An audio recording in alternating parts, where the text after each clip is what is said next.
Be ready, start.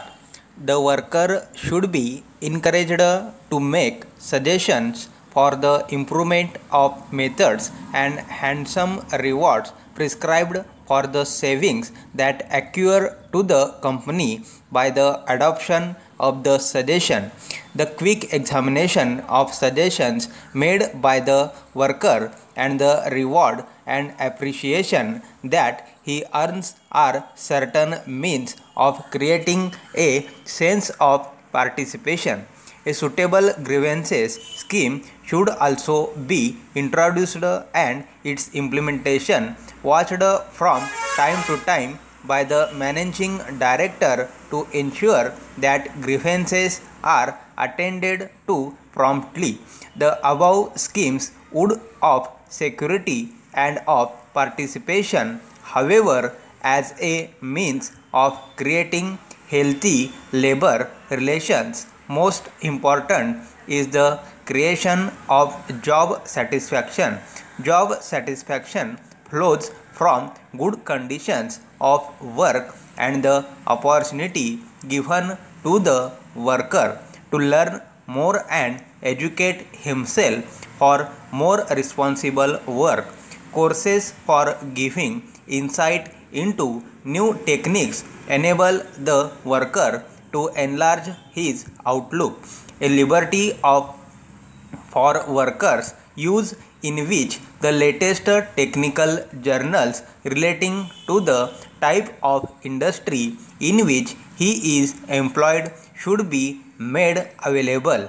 The worker should be made available. The workers should be encouraged to communicate to the management the ideas gathered by him and the management's appreciation communicated to the worker.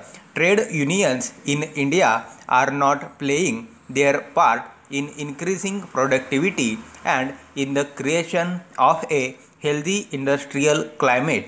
They have been largely preoccupied with advancing the cause of labor and have been committed on the outmoded principle of class welfare with rare expectations.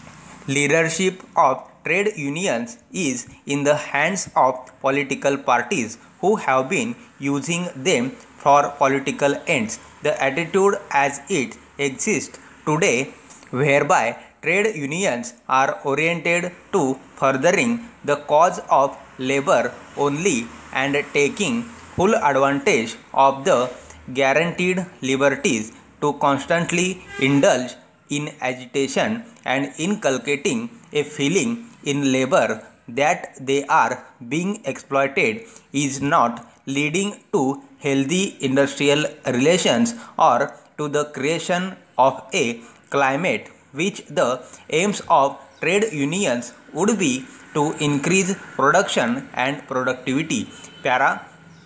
The prime need of the country is to achieve a higher standard of living for all our countrymen, for which more and more goods and services have to be produced cheaply and efficiently. In this endeavor, the trade unions should play their part in the interest of the country. Stop.